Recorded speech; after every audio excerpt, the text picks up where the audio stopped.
आज मैंने बनाई थी रसमलाई और वो भी केवल 5 मिनट में, जिसके लिए ना तो मैंने दूध फाड़ा है और ना ही रसमलाई को मैंने घंटों पकाया है।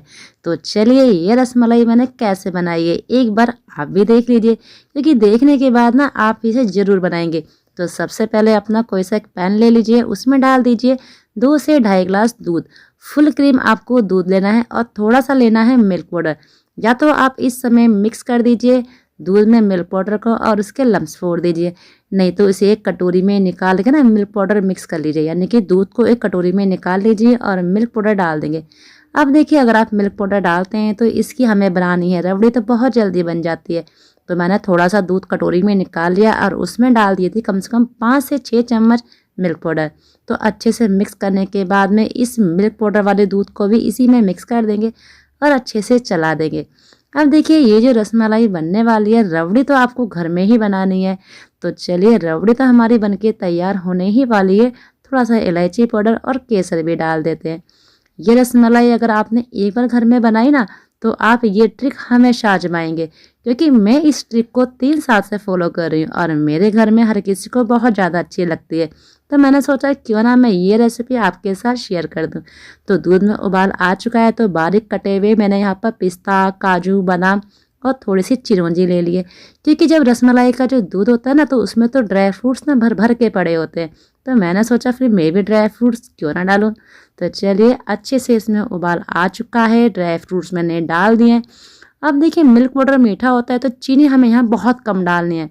अगर आप चीनी नहीं भी डालेंगे ना तब भी चलेगा। इस मिठाई में मीठे की बहुत कम हमें आवश्यकता पड़ेगी। तो चलिए हमारी जो रबड़ी ना बन के तैयार हो गई है। जैसे जैसे ये ठंडी होगी बहुत अच्छी तरीके से थिक होना शुरू हो जाएगी।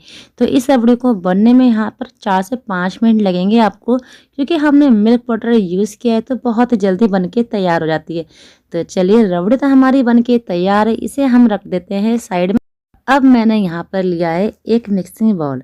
तो अब आप सोच रहे होंगे मैंने स्पंजी रसगुल्ले तो बनाए नहीं। अरे ठहरिए तो जनाब, दिवाली तो चली गई है, लेकिन दिवाली की जो मिठाई ना वो ख़त्म होने का नाम ही नहीं ले रही है। फ्रिज में इतने सारे डब्बे रखे हुए हैं, तो उनका तो कुछ ना कुछ यूज़ करना ही होता है। तो मेरे पास इस तरीके के रसगुल्ले रखे हुए थे। एक तो होते हैं स्पंजी, एक होते हैं नॉन स्पंजी। तो बस ये दोनों ही मैं यहाँ यूज़ करने वाली हूँ।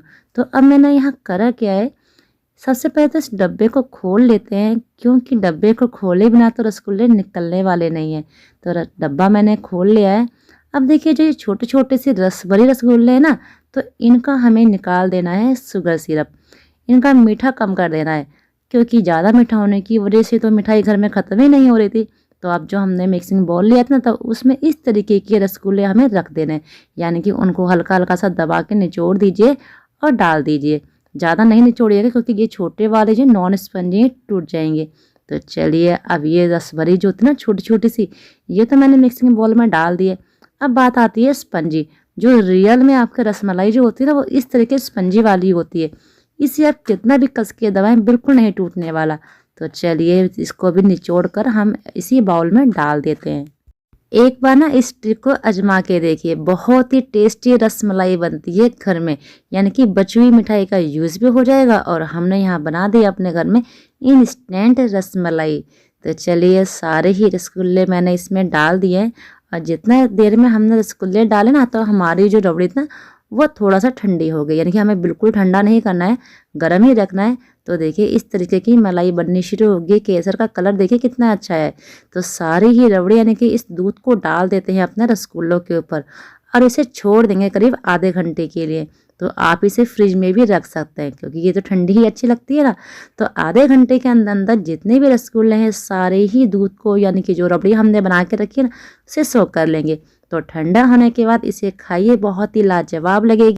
और जब आप ये रसमलाई घर में सभी को खिलाएंगे तो किसी को पता ही नहीं चलेगा कि आपने ये घर में बचे हुए रसगुल्लों का यूज़ किया हुआ है। तो ये रसमलाई बहुत ही टेस्टी, और हाँ मीठा इसमें हमारे ही अकॉर्डिंग होता है।